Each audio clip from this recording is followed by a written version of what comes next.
Good morning, everyone, and welcome to this edition of Conversation Daily News. I'm your host, Cyrus Webb. Glad you all could join us once again. Well, it's a brand new day, it's a brand new week, which means it's a brand new opportunity for you to do something amazing, and it all begins today. It also is a new month, so welcome to May. We, of course, have your news headlines coming up on this Monday.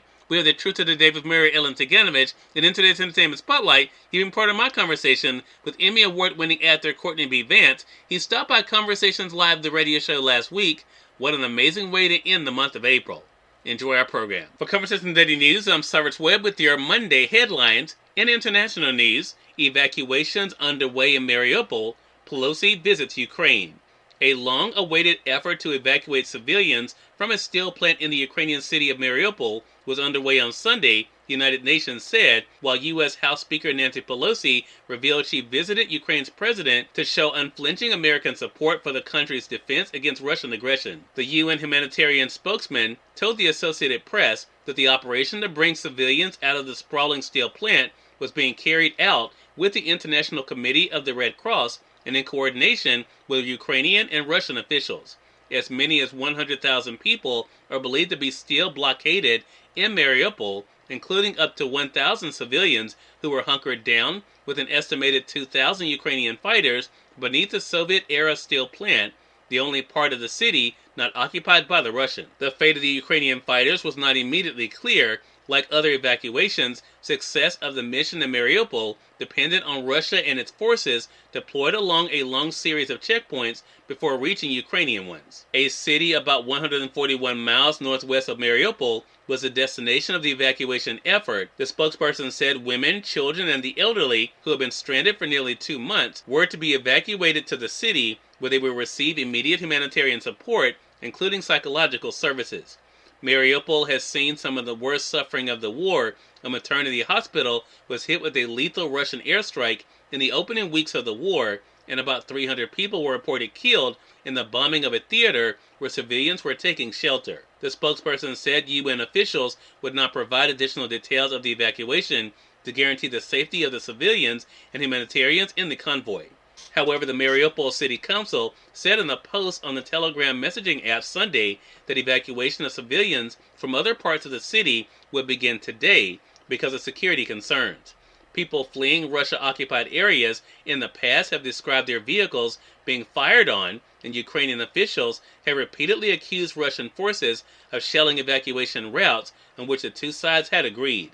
Ukrainian President Zelensky said in a tweet early Sunday that the first group of about 100 people was headed to the Ukrainian-controlled territory. Meanwhile, Pelosi, who is second in line to succeed the president, visited Kyiv on Saturday, the most senior American lawmaker to travel to the country since Russia's February 24th invasion. In national news, final day of Mississippi Fest canceled after fatal shooting. A law enforcement officer shot and killed one of the people suspected of firing shots at a festival in Mississippi, a sheriff said late on Saturday. Organizers said Sunday that in response to the shootings, they canceled the final day of the Mississippi Mudbug Festival at the state fairgrounds in Jackson.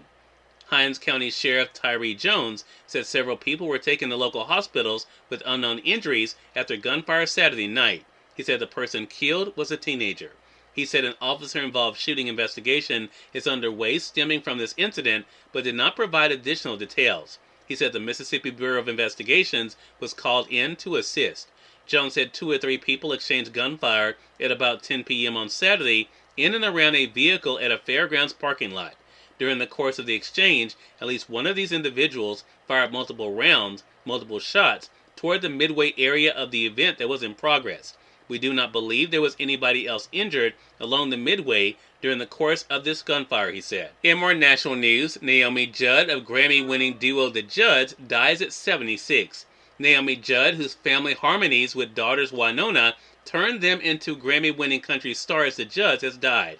Her daughters, Wynonna and Ashley, announced her death on Saturday in a statement provided to the Associated Press. Today, we sisters experienced a tragedy. We lost our beautiful mother to the disease of mental illness, the statement said. We are shattered. We are navigating profound grief and know that as we loved her, she was loved by her public. We are in unknown territory. Naomi Judd died near Nashville, Tennessee, said a statement on behalf of her husband and fellow singer Larry Strickland. It said no further details about her death will be released and asked for privacy as the family grieves. And finally, in entertainment news, the DreamWorks animated heist movie The Bad Guys was the top film in U.S. and Canadian theaters for the second straight weekend, according to studio estimates on Sunday. That made the top 5 movies over the weekend. Number 1, The Bad Guys with $16 million. Number 2, Sonic the Hedgehog 2 with $11 million. Number 3, Fantastic Beasts: The Secrets of Dumbledore with $8 million. Number 4, The Northman with $6 million. And number 5, Everything Everywhere All at Once with $6 million. Cyrus Webb, Conversations Daily News. It's on time for the Truth of the Day with Mary Ellen Ciganovich. Mary Ellen, it's all yours. Hi, this is Mary Ellen with your Truth of the Day. Promises must be kept. A promise made must be kept because your word is your bond. People who keep their promises are regarded as people of integrity. People who do not keep their promises are regarded as people who cannot be taken seriously. Promises not kept lead to disappointment and distrust. Even promises made to yourself must be remembered and kept, or your self-esteem will suffer. Promises made to children are especially essential to keep. The child is counting on you to keep your word. A terrible feeling of not being good enough is processed by the child when you break your promise. The child thinks they are not worth you keeping your word to them. Something else is much more important.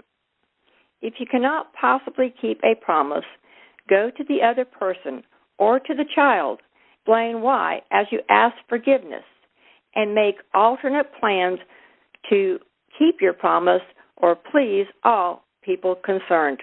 Today, make sure you keep all your promises and be sure to enjoy the day. We have part of my conversation coming up with Emmy Award-winning actor Courtney B. Vance in today's Entertainment Spotlight. Stay with us. You're listening to Conversation Daily News. For Conversation Daily News, I'm Cyrus Webb with your Entertainment Spotlight. Last week, as we were saying goodbye to April, Emmy Award-winning actor Courtney B. Vance stopped by Conversations Live, the radio show. Here's a bit of our conversation. What has it been like for you, Mr. Vance, to think about the different characters you've been able to bring to life and the fans you've gained over the years? You know, I just from the moment I graduated, from the moment really in drama school when they tapped me on the shoulder and cast me in Fences with James Earl Jones, it's just been a blessing. I've in a industry where 96% of folks don't work.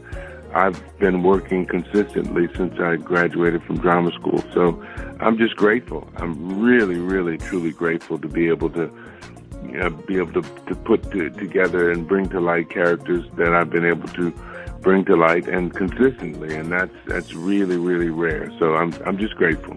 And with the new series with 61st Street, Mr. Vance, the thing about Franklin's character is, and there, of course, is the broader story. For those who are watching it, they know what I'm talking about. For those who haven't seen it, you guys have to catch up there on AMC.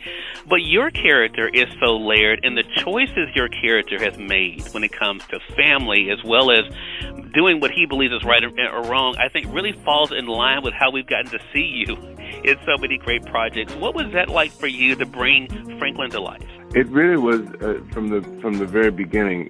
When I sat down and met, I read 2 episodes, and I sat down and met the creator Peter Moffat of Your Honor fame and other shows, and the Boots on the Ground showrunner, Mr. J. David Shanks, and I sat down with them, and I just wanted to see the depth of their compassion and commitment to this, because I knew it was going to be.